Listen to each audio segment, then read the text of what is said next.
Sloabies! Welcome back to another DIY. I was going to make this dress for New Year's Eve, but then I got really busy so I never got around to it. And I decided, you know, why let this idea go to waste when I could just make it as a Valentine's Day dress. I absolutely love this dress because it's shapeless, meaning that you can wear it as is if you're more petite, and it kind of gives you a little bit of an Audrey Hepburn vibe. Now, if you are sexily curvier, you can just belt it at the waist and it'll give you a little bit more shape. But either way, this dress is foolproof. Any size, whether short, tall, small, you can wear this dress. When I first sketched out this dress, I had it to be just a dress. And then as I was actually making it, I realized that this can be worn in multiple ways. As you can actually wear it as a top if you choose to. Who knows, this can be something much more interesting than I thought it would be. Okay, so that's enough of me rambling. Let's go ahead and grab our fabric and get started on this dress. Okay, first we are going to start out with the pattern, and the pattern for this is very similar to a circle skirt pattern, but we're going to make it a little bit bigger to fit our whole body. So on a really large piece of paper, go ahead and draw out 2 lines and make sure that it is at a perfect 90-degree angle. So next, we're going to use a circle skirt app by handlondon.com. It's completely free. You are going to click on inches or centimeters. We are going to need it to be a half circle, and then we're also going to make it into a maxi. Even though this is a dress, we want it to be a maxi so that it fits like a dress, otherwise it will be too short. Type in your waist measurement and go ahead and click calculate. Okay, so there's 2 numbers that are really important that you need. The first one is the radius number, and then the second one is how much fabric you'll need. It'll just be good for when you go fabric shopping. But let's start off with the first number, which is the radius number, and for me it's 7.5 inches. So using the 7.5 inch measuring, I'm going to create a pendulum starting from the corner of my lines, and then I just swing my pencil back and forth to create a curve. Okay, so for the second curve, it's going to be the length of your dress. So I did about 28 inches. If you're taller, obviously the number is going to be a little bit larger. Same deal, I'm going to start at the corner of my pattern paper, and then I am just going to swing it back and forth to create a curve. Okay, so now you're going to go ahead and cut out the pattern, and you're just going to lay it onto your fabric, completely cut it out. If you notice, the left side is actually on fold and then the top is on the raw.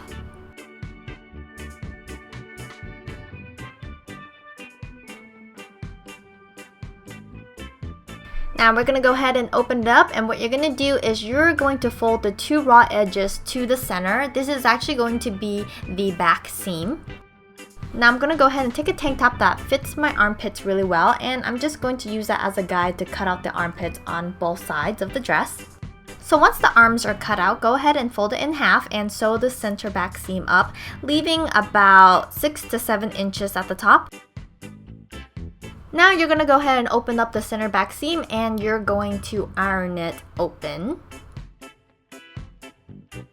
So while you're ironing, once you get to the top where you left out the 6 or 7 inches opening, you can go ahead and just fold in those seams and just iron it.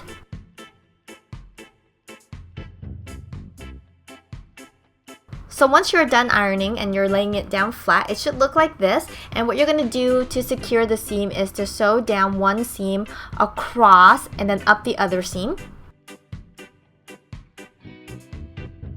Okay, next we are going to work on the armholes, and you're going to cut out a piece of fabric that is on bias. If you guys don't know what bias is, you can just look it up on Google, but it just means that you're cutting the fabric at an angle so that it's still stretchy. And what I'm going to do is I'm going to cut out 2 of these strips, and on each strip I'm going to iron a piece of interfacing onto it. Now go ahead and pin the bias onto the armhole side, so just pin all the way around. So once you're done pinning, this is what it would look like, just a nice little U, and you're just going to go ahead and sew all the way around the raw edges. So once I've sewn the bias strip onto the armhole, what I'm going to do is I'm taking the seams of that and I'm folding it towards the bias strip, and then I sew a small stitch really close to the edge of those seams. And by doing this, it will just give you a really nice and clean looking armhole, and your dress doesn't look homemade. And also, if you iron down the bias strip towards the dress, it should stay put. But if it keeps flipping outwards, you can tack it down with just a couple of stitches by hand sewing it down. And of course, since we are symmetrical creatures, you're going to have to repeat this on the other armhole. Okay, we're gonna set the dress aside just for a little bit because now we're going to work on the collar. And for the collar, you can go ahead and cut out 2 pieces of fabric. Since I'm using a very lightweight fabric on both of the collars, you can go ahead and iron on interfacing to that. And I'm just gonna go ahead and trim off the excess interfacing.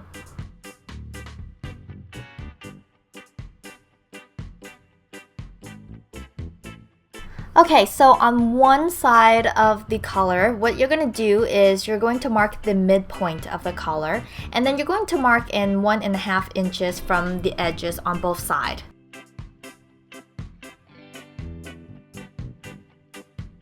Okay, so we're going to go back to the dress. At the front of the dress where the neckline is, you're going to sew a base stitch along the neckline. And then along the back neckline, you're also going to sew a base stitch. And keep in mind that the back neckline is in 2 parts. Once you're done sewing, you can go ahead and grab the bobbin thread just to gather the front a little bit. And you're going to grab the thread on the back necklines to also gather the back neckline as well. Okay, this is where it's going to get a little bit confusing, so bear with me here. You're going to take the collar that you did all of your markings on, and you're going to match the midpoint of that collar to the midpoint of the front neckline of the dress. And go ahead and pin along that neckline. Okay, so do you remember the 1.5 inch mark that you made at the end of one of the collar? So what you're going to do is you're going to grab the back that is closest to that marking, and you're going to match the center back right on top of that marking. Okay, same thing on the other side of the collar where you made the 1.5 inch mark. You're going to grab the back piece that is the closest to that, and you're going to match the center back seam to that marking.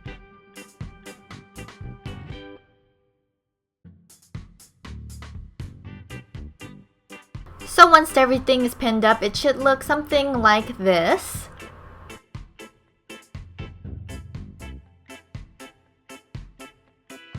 Now you're going to take the other piece of the collar and you're just gonna place it right underneath all of that. So it's going to be collar, dress, and then another collar. So it's a dress sandwich.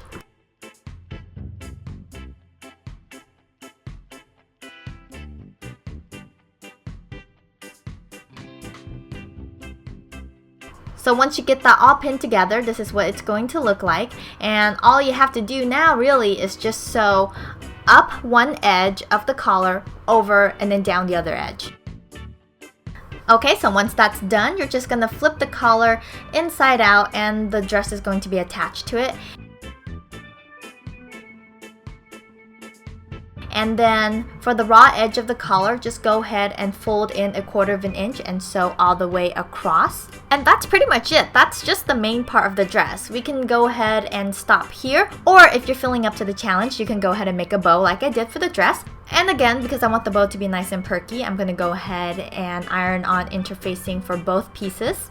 I trim off the excess interfacing and then I face the 2 squares right sides together and I sew all the way around, leaving a gap in the middle. Once I've sewn those together, I'm just going to go ahead and flip it inside out, making sure that I sharpen out the corners.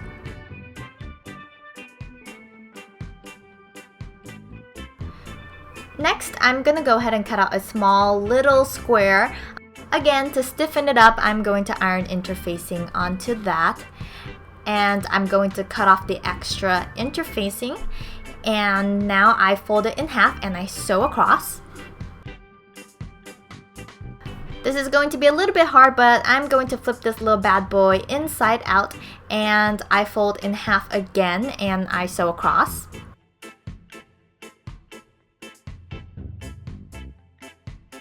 And to put the bow together, I just slip the bigger square through the smaller square and ta-da! It's gonna be a nice little bow.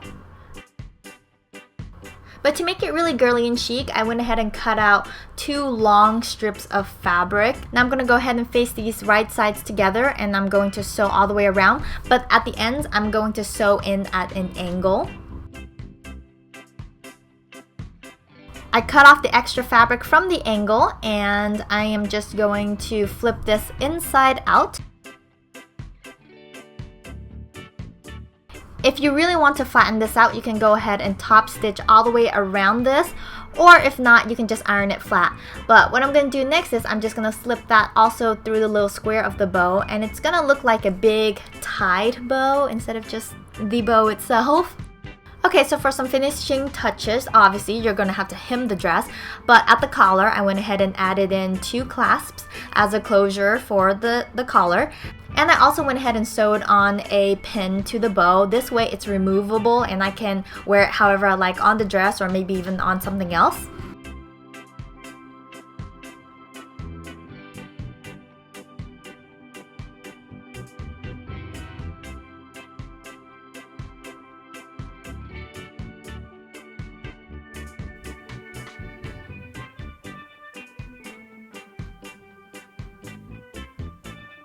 But for now, you guys, if you guys enjoyed this video, like it, share it, and also subscribe to my channel to support me. If you're going to try this out, please send me a photo with the hashtag SLOABN to any one of my socials, because I would love to take a look at it and I would love to share it with others, because nothing brings me more joy than to see you guys recreate my DIYs. Guys, thank you so much for watching. I'll talk to you guys later, and rock on, Sloabies. Bye! Actually, before we end this, what are you guys doing for Valentine's Day? You know, every single year, I always want to go to some fancy pants dinner, get dressed up, look really pretty, and then I end up on the sofa just cuddling with my hubs. That might be something that I'm going to do this year. I'm actually looking forward to it. Am I getting older or what's going on? It's called couple syndrome.